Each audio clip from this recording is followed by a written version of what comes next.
Bom dia, queridos irmãos. Conforme eu falei, eu gostaria de meditar um pouco com vocês hoje numa passagem aqui em Abacuque, capítulo 3, versículos 17 a 19, que diz assim: Abacuque 3, 17 a 19. Ainda que a figueira não floresça, nem haja fruto na vide, o produto da oliveira minta, e os campos não produzam o mantimento, as ovelhas sejam arrebatadas do aprisco, e nos currais não haja gado. Todavia, eu me alegro no Senhor, exulto no Deus da minha salvação. O Senhor é a minha fortaleza, e faz os meus pés como de corça, e me faz andar altaneiramente.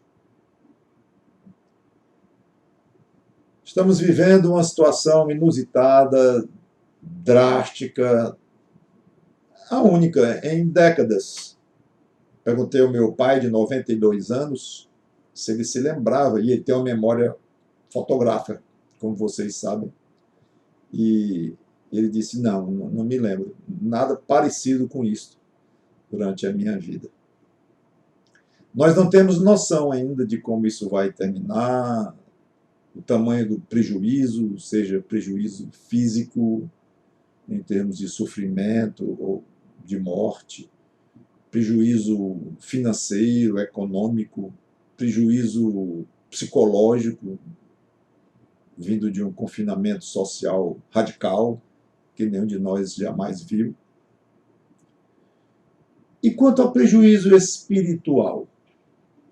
Essa pergunta eu vou deixar para o fim. Antes disso, o que a Bíblia tem a nos dizer em momentos assim? Obviamente, há muitas passagens que falam de ânimo para momentos de sofrimento, da proteção de Deus e tudo mais. Muitas mesmo. É até difícil selecionar. Mas eu não vejo nenhuma mais adequada do que esta aqui de Abacuque. E profetizou em torno do ano 600 anos antes de Cristo, pouco antes da invasão de Nabucodonosor ao reino do sul, reino de Judá, lá em Jerusalém. Parece até que o profeta estava preparando o povo para as terríveis provações que chegariam.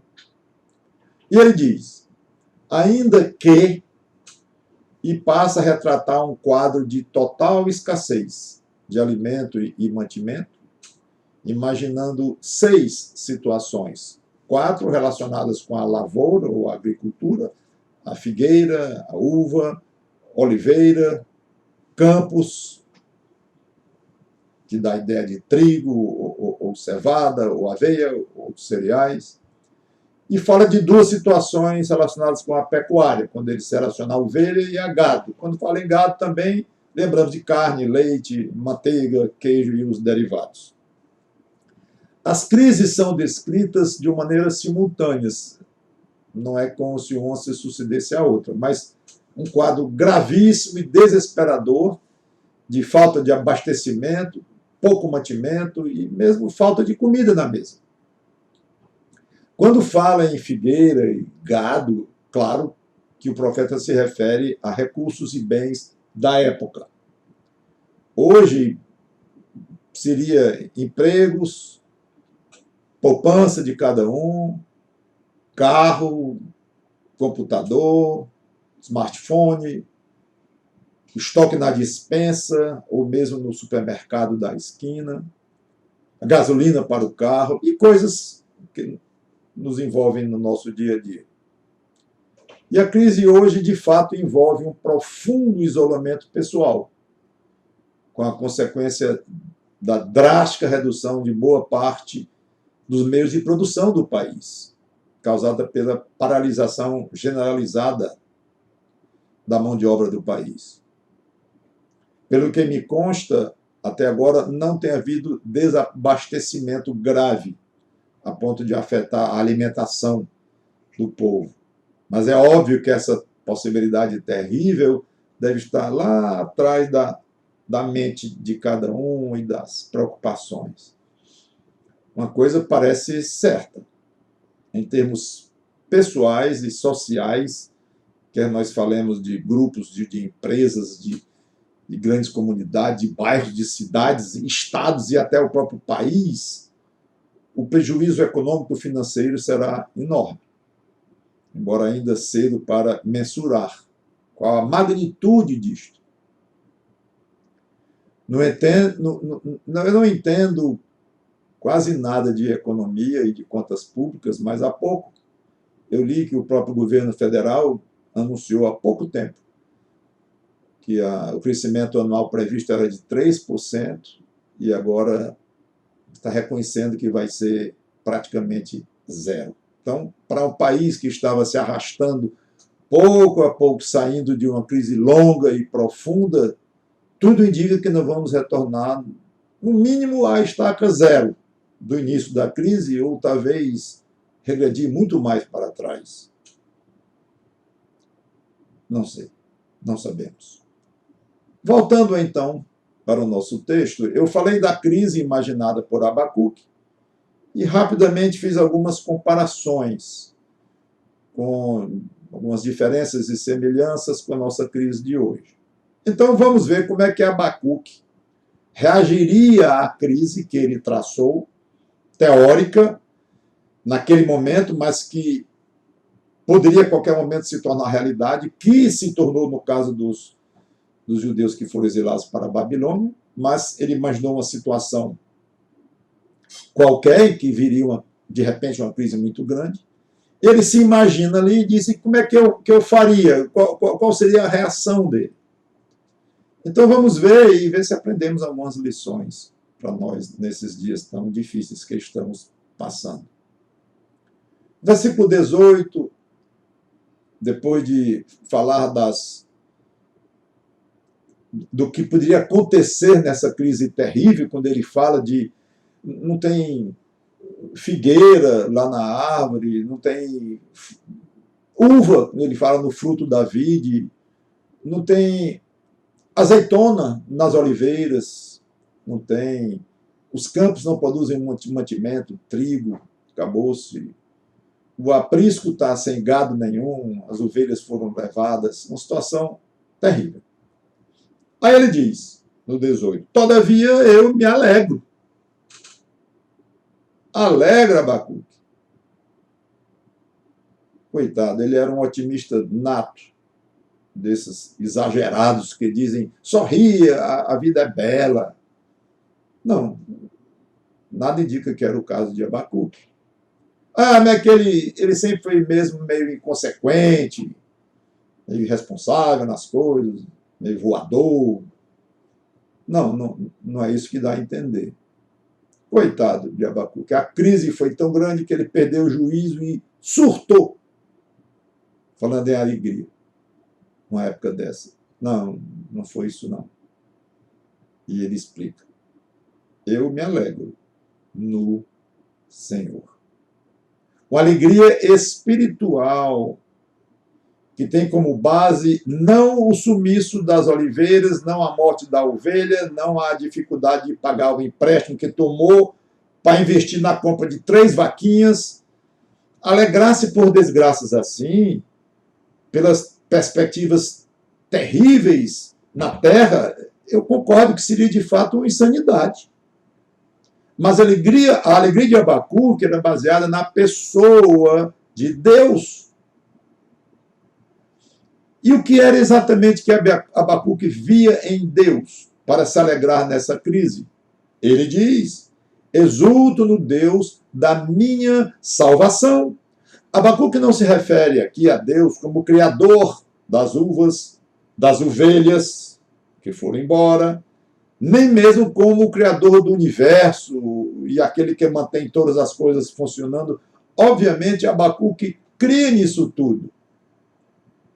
Mas não era exatamente nesse aspecto de Deus que ele estava baseando a sua alegria. ele enxerga Deus como Salvador. Veja como o foco do profeta não é físico, mental, material, mas é espiritual, puramente espiritual. E ele se concentra na salvação que Deus ofereceu aos homens, todos eles pecadores. Ele não entra em detalhes aqui, mas ele disse que Deus é Salvador.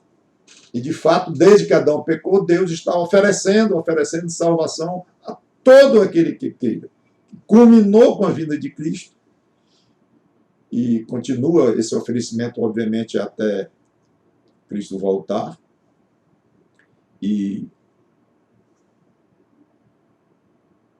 a forma dessa salvação, para nós hoje aceitar Cristo, na época de Abacuque, claro que não, Cristo não tinha vindo, mas havia a lei de Deus para se crer nela, para se mostrar confiança em Deus, contrição interior, em suma. A salvação, na época dele, estava muito bem oferecida e delineada como Deus oferecia essa salvação. Então, ele se concentra em Deus como Salvador e vê aí um motivo de grande alegria, não apenas para ele, mas que deveria ser para todo mundo. Aliás, tem salvação aí, gente, oferecida a todos. Eu me lembrei, quando estava preparando, do anjo que apareceu aos pastores no campo, quando o Senhor Jesus Cristo nasceu, e eles ficaram assustados. Aí o anjo disse: não temais, eis aqui vos trago boa nova de grande alegria, que eu será para todo o povo. Que alegria, seu anjo! É que hoje vos nasceu na cidade de Davi o Salvador, que é Cristo, o Senhor. Então, 600 anos antes disto acontecer, do anjo aparecer aos pastores, Cristo nascer e tudo mais, Abacuque já via como motivo de grande alegria a salvação de Deus, mesmo quando faltava até comida. Mas o foco de Abacuque ainda é mais nítido, mais preciso do que apenas se concentrar na pessoa de Deus como Salvador dos que se arrependem e creem. Ele diz que se alegra no Deus da minha salvação, citando aspas, palavras dele, Abacuque, no Deus da minha salvação. Ele olha por um prisma altamente personalizado, como se a característica mais importante de Deus para ele fosse o fato de Deus ser o Salvador dele. E aqui está um pensamento muito interessante.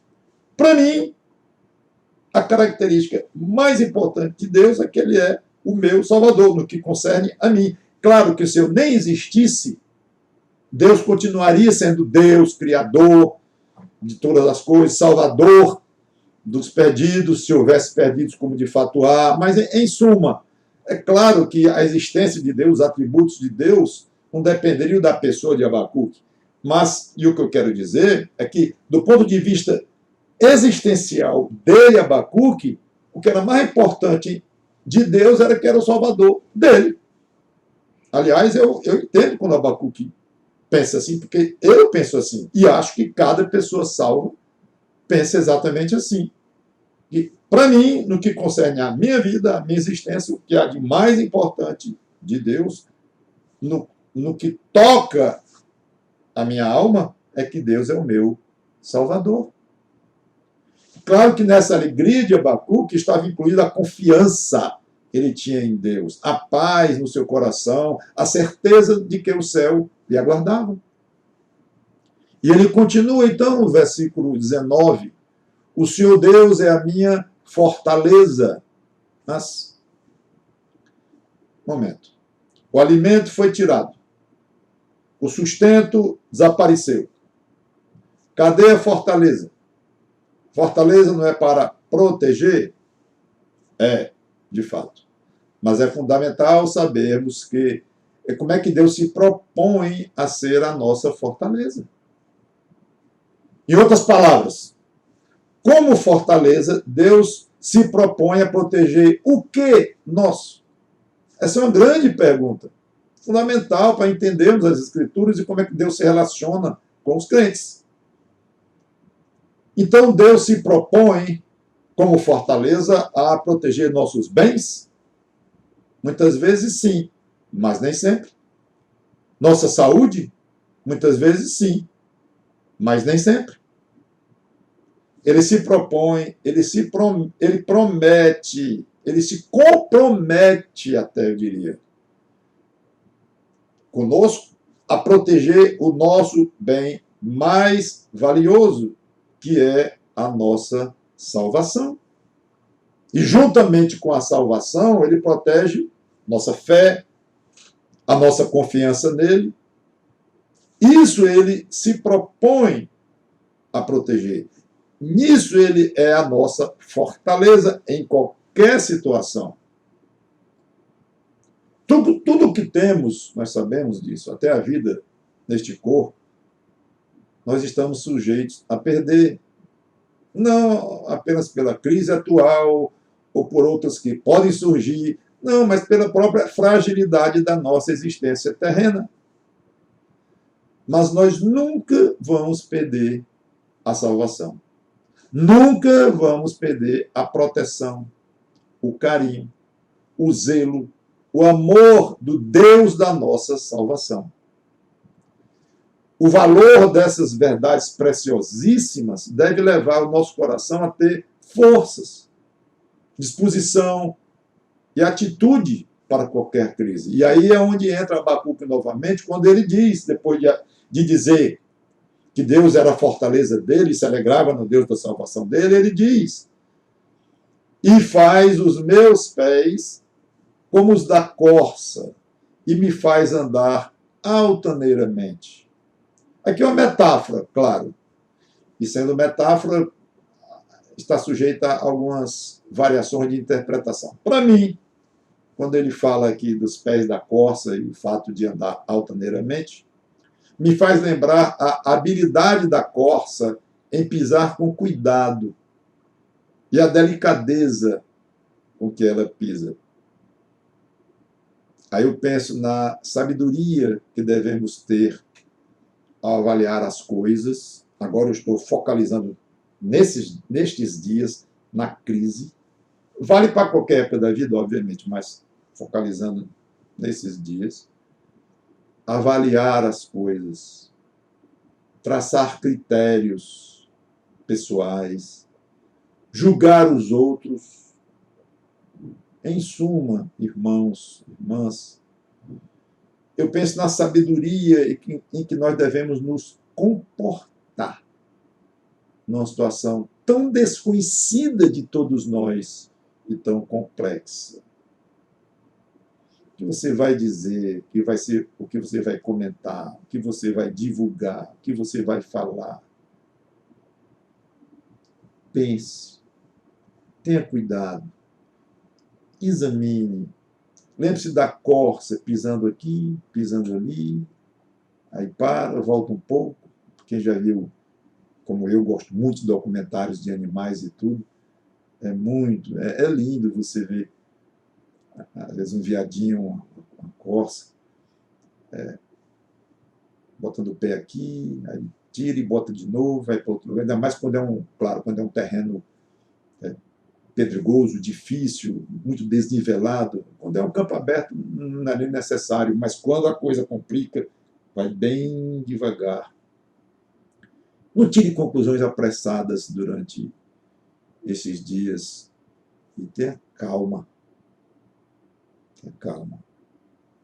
A corça pisa delicadamente e com muito cuidado. E eu penso também, claro, quando ele diz me faz andar altaneiramente, a capacidade da corça em subir para lugares altos, altos, muito altos, em que ela está procurando não apenas alimento, mas sossego e proteção dos predadores. Procure subir nesta crise, meu irmão. Buscar lugares altos, subir mentalmente, subir psicologicamente, em especial subir espiritualmente. Subir espiritualmente buscando em oração pessoal ou em grupo com sua família. Hoje até as famílias estão segmentadas por causa do isolamento. Então eu quero dar mesmo ênfase à oração pessoal, leituras reflexivas da própria Bíblia, obviamente, e de livros também correlatos, bem escolhidos. Meditação, quietude, suba. E quanto mais você subir, mais a sua fé vai se fortalecendo, mais você vai se alimentando, encontrando alimentos, mesmo em lugares que você talvez nem pensasse que existia. E, além disso, você vai sendo protegido de um predador terrível, um leão raivoso que nos cerca, procurando nos devorar, não apenas com um vírus, mas pior do que vírus, com desânimo, com medo, com a fé em frangalhos, com testemunho deplorável, triste, talvez até patético, ou pobre, sem sal, um testemunho fraquinho diante dos que não têm Cristo. Portanto, não podem dizer: eu me alegro no Deus da minha salvação. Você, irmão em Cristo, irmã em Cristo, pode dizer isto. Então eu quero terminar voltando à pergunta do início. Qual será o tamanho do meu prejuízo espiritual? Cada um deve se fazer essa pergunta. E eu diria, a resposta depende de como você se relaciona com Deus da sua salvação. Aí, creio, está a grande lição de Abacuque. Que Deus nos abençoe. Amém. Vamos orar. Vamos fazer a oração. Santo Deus, nosso bom Pai, obrigado por este tempo de privação, provação, tentação, tudo. Nos ajuda a passar este tempo com alegria baseada em quem Tu és e, de maneira muito particular, em quem Tu és como o nosso Salvador.